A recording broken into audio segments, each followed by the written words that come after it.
आज आप लोगों को 9th क्लास यानी भूगोल में चैप्टर नंबर 2 भौतिक स्वरूप संरचना एवं ऊंचाई के लघु उत्तरीय प्रश्न लेकर आया हूँ, जिसमें से 1 से 9 तक का क्वेश्चन डिस्कस करेंगे। तो चैप्टर करते हैं स्टार्ट। देखते हैं यहाँ पे पहला क्वेश्चन क्या होने वाला है। पहला क्वेश्चन यहाँ पे है, हिमालय के 3 समांतर श्रेणी के नाम लिखें। क्वेश्चन क्या है, हिमालय की 3 समांतर श्रेणियों के नाम लिखें। तो हिमालय के 3 समांतर श्रेणी का नाम है आंतरिक हिमालय, जिसे हिमाद्री भी कहा जाता है, लघु हिमालय या मध्य हिमालय या बाह्य हिमालय, या इसी को क्या कहते हैं, शिवालिक श्रेणी कहते हैं। तो 3 कौन कौन सा हो गया, आपको याद क्या रखना है। आंतरिक हिमालय, इसी को हिमाद्री भी कहते हैं। लघु हिमालय, इसी को मध्य हिमालय कहते हैं। तीसरा हो गया बाह्य हिमालय, इसे शिवालिक श्रेणी कहा जाता है। हिमालय जो है हमारा ये 7 देशों से क्या हुआ है, फैला हुआ है। 7 देशों में क्या हुआ है, ये फैला हुआ है, मतलब 7 देशों की सीमाओं में फैला हुआ है। ये जो आपका हिमालय है, हिमालय क्या है, 7 देशों में हमारा फैला हुआ है। कौन कौन देश है हमारा, भारत हो गया, पाकिस्तान हो गया, नेपाल, भूटान, चीन, म्यांमार, अफगानिस्तान, ये 7 देश का सीमाओं से क्या हुआ, ये फैला हुआ है। आई होप ये क्वेश्चन आपको समझ में आ गए होंगे। अब चलते हैं नेक्स्ट क्वेश्चन। नेक्स्ट क्वेश्चन है कि काराकोरम के सबसे ऊंचे पर्वत शिखर का नाम क्या है। तो काराकोरम के सबसे ऊंचे पर्वत शिखर का नाम है आपका केटू। नाम क्या है आपका, यहाँ पे हो जाएगा केटू। केटू है, और केटू को ही क्या कहा जाता है, माउंट गॉडविन ऑस्टिन कहा जाता है। गॉडविन ऑस्टिन कहा जाता है। आई होप ये बात आपको समझ में आ रहे होंगे। अब ये बात क्वेश्चन आता है कि आखिर ये काराकोरम जो है सबसे ऊंचे पर्वत शिखर का नाम है केटू। तो केटू है कहाँ, केटू है कहाँ। तो आपको ये याद रखना है, केटू जो है भारत का सबसे ऊंचा पर्वत शिखर है। किसका, भारत का सबसे ऊंचा पर्वत है, शिखर, पर्वत शिखर है, ये याद रखना है। केटू क्या, भारत का सबसे ऊंचा पर्वत शिखर है, और दुनिया का, पूरे संसार का ये दूसरा है। ठीक है, फर्स्ट कौन है आपका, माउंट एवरेस्ट है, जो हिमालय है, जो नेपाल में है, वो आपका संसार का सबसे ऊंचा पर्वत है। तो आगे चलते हैं, देखते हैं क्वेश्चन नंबर 2। क्वेश्चन नंबर 2 हो गया। क्वेश्चन नंबर 3 देखते हैं, कौन सा तटीय मैदान अपेक्षाकृत अधिक चौड़ा है। तो सबसे ज्यादा जो चौड़ा मैदान है दक्षिण के पठार है। भारत के दक्षिण का पठार क्या है, सबसे ज्यादा चौड़ा है। आपको क्या रखना है, भारत के दक्षिण पठार जो है कि सबसे चौड़ा है।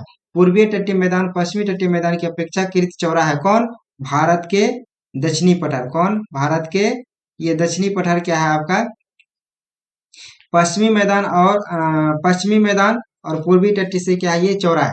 इसकी चौड़ाई जो है इसका 160 और 350 किलोमीटर तक फैला हुआ है, इसकी चौड़ाई है।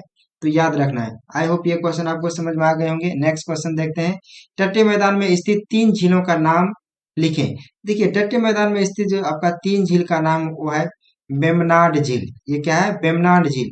ये आपका जम्मू कश्मीर में, कहाँ है, ये आपका झील कहाँ है, सॉरी, ये झील आपका केरल में है। कहाँ है, केरल में है। ये कहाँ है, केरल में है। तो वेम्बनाड झील कहाँ है, केरल में। कहाँ है, केरल में। याद रखना है, ये केरल की सबसे बड़ी झील है। ठीक है, ये केरल की सबसे बड़ी झील है। वेम्बनाड क्या है, केरल की सबसे बड़ी झील है। और देखा जाए तो देश की सबसे लंबी झील है, देश की सबसे लंबी झील, यानी भारत देश की सबसे लंबी झील हो गया वेम्बनाड झील। और देखा जाए यहाँ पे सबसे लंबी झील की बात करेंगे तो देश का सबसे लंबी झील हो जाएगा वेम्बनाड झील, और केरल का सबसे बड़ी झील बोलेंगे तो वेम्बनाड झील हो जाएगा। एक हो गया। दूसरा है पुलिकट झील, ये तमिलनाडु में है। और आपका चिल्का झील जो उड़ीसा में है। खारे खारे पानी का जल है ये चिल्का झील। ठीक है, आपको ये याद रखना है। अब चलते हैं नेक्स्ट क्वेश्चन, क्वेश्चन नंबर 6। मध्य गंगा के मैदान की 4 विशेषताएं बताना है। मध्य गंगा के मैदान के 4 विशेषताएं हैं। क्या क्या है, यह मैदान सबसे अधिक उपजाऊ है। देखिए, गंगा के नजदीक जितने भी मैदान है ना, वो क्या है, आपका सबसे ज्यादा उपजाऊ जमीन है। क्योंकि ये पानी जब आते हैं तो एक नई मिट्टी लेके आते हैं, और वो मिट्टी क्या होता है, बहुत ही ज्यादा फर्टिलिटी होते हैं, उपजाऊ होते हैं। उसके बाद यहाँ पे है दूसरा, ये घनी जनसंख्या वाला मैदान है। अब जहाँ पे क्या होगा, फसल ज्यादा, उपजाऊ मिट्टी ज्यादा होगा, और जहाँ पे पानी की सुविधा होगा वहां पे आदमी बसना ज्यादा पसंद करते हैं। इसलिए यहाँ की जनसंख्या जो है बहुत ज्यादा है, घनी जनसंख्या वाला मैदान है गंगा क्षेत्र की। इस जमीन का ढाल पश्चिम से पूर्व की ओर है। इस जमीन का ढाल कैसा है, पश्चिम से पूर्व की ओर है। और इस मैदान की मिट्टी कैसा है, जलोढ़ मिट्टी है। याद रखना, इस मैदान की मिट्टी कैसा है, जलोढ़ मिट्टी। आई होप ये भी समझ में आ गए होंगे। चलते हैं नेक्स्ट क्वेश्चन। क्वेश्चन नंबर 7 है, हिमालय और प्रायद्वीपीय पर्वतों के दो प्रमुख अंतर बताएं। अब हिमालय और प्रायद्वीप पर्वत के दो प्रमुख अंतर। पहला देखिए, हिमालय पर्वत का विस्तार पश्चिम से पूरब की ओर है। हिमालय पर्वत का विस्तार कहाँ है, पश्चिम से पूरब की ओर है। लेकिन जब प्रायद्वीप पर्वत का विस्तार जो है उत्तर से दक्षिण की ओर है। पहला तो याद रखना है कि पश्चिम से पूरब की ओर है, और ये प्रायद्वीप क्या है, उत्तर से दक्षिण की ओर है। ये बात आपको याद रखना है। दूसरा में क्या याद रखना है, हिमालय क्या है, नवीनतम वलित पर्वत है। हिमालय कैसा पर्वत है, क्वेश्चन ऐसा भी पूछा था, हिमालय कैसा पर्वत है, तो हिमालय एक नवीन नवीन वलित पर्वत है। नवीन इसीलिए क्योंकि ये अभी तक क्या है, ये बढ़ ही रहे हैं, इसका बढ़ रहे हैं, ठीक है। तो जबकि प्रायद्वीप पर्वत प्राचीन गोंडवाना भूमि का अंश है। आई होप ये भी बात आपको समझ में आ गई। क्वेश्चन नंबर 8, खादर तथा बांगर किसे कहते हैं। देखिए, खादर खादर नदी के मैदानी भाग का वह क्षेत्र है जहां बाढ़ का जल प्रतिवर्ष पहुंचकर नई मिट्टी का परत को लाकर जमा कर देता है, उसे खादर कहते हैं। देखिए, खादर क्या होता है कि मैदानी भाग होता है जहाँ पे बाढ़ आता है, बाढ़ के साथ साथ में क्या आता है, मिट्टी आता है। वो क्या आता है, एक नई मिट्टी आता है, और उसको जब पानी जाती है तो वो मिट्टी वहीं पे रुक जाती है। वो नई मिट्टी होती है, जिसके कारण क्या होता है कि जमीन बहुत ज्यादा उपजाऊ, फर्टिलिटी हो जाता है। उसे क्या कहेंगे, खादर कहेंगे। उसे क्या कहेंगे, खादर। तो बांगर किसे कहेंगे, गंगा के मैदान में जहां नदी द्वारा पुरानी मिट्टी के ऊंचे मैदान बन गए हैं। पुरानी मिट्टी के ऊंचे मैदान बन गए, गंगा के द्वारा क्या होता है, मिट्टी आता है और वहां मिट्टी छोड़ देता है, वो क्या होता है, ऊंचा हो जाता है, ऊंचे मैदान बन गए। वहां नदियों की बाढ़ जल नहीं पहुंच पाता है। वहां क्या होता है, नदी का जो बाढ़ होता है वो जल नहीं पहुंचता, जिसे क्या कहते हैं, बांगर कहते हैं। क्या कहते हैं, बांगर कहते हैं। आई होप ये भी क्वेश्चन आपको समझ में आ गए होंगे।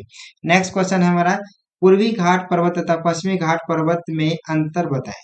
पूर्वी घाट पर्वत तथा पश्चिमी घाट पर्वत में निम्नलिखित अंतर है। पहला यहाँ पे देखेंगे कि पूर्वी घाट, ठीक है, पूर्वी घाट में जमीन की ढाल पूर्व की ओर है। सिंपल है, पूर्वी घाट है तो पूर्व की ओर ढाल होगा। दूसरा यहाँ पे बात करते हैं हम लोग, दूसरा बात करते हैं पश्चिमी घाट। तो पश्चिमी घाट में ढाल जो होगा वो किस ओर होगा, पश्चिम की ओर होगा। आई होप ये भी बात समझ में गया हो। इसकी ऊंचाई अपेक्षाकृत कम है। तो पूर्वी घाट का जो पर्वत है उसका ऊंचाई कम है, जबकि इसका अपेक्षाकृत क्या अधिक है, जितना होना चाहिए उससे अधिक है। अब इसकी सर्वोच्च चोटी महेंद्रगिरी है, जो कि 1501 मीटर है। जबकि इसकी सर्वोच्च चोटी जो है अन्ना मोदी है, क्या है, अन्ना मोदी है, जो कि 2695 मीटर है। ये आपको याद रखना है। दक्षिण भारत में कावेरी नदी पूर्वी घाट को काटकर होजकल जलप्रपात बनाता है, ये याद रखना है।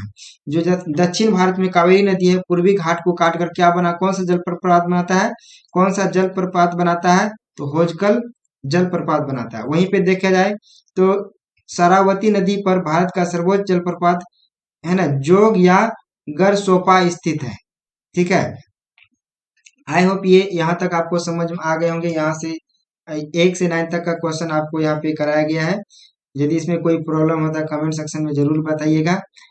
Thanks for watching. यदि अभी तक हमारे चैनल को सब्सक्राइब नहीं किए तो हमारा चैनल को सब्सक्राइब कर लीजिएगा। और यदि इससे पहले वाला वीडियो नहीं देखे हैं तो उसका लिंक आपको डिस्क्रिप्शन बॉक्स में मिल जाएगा, वहां से आप आसानी से वीडियो को देख सकते हैं। थैंक्स।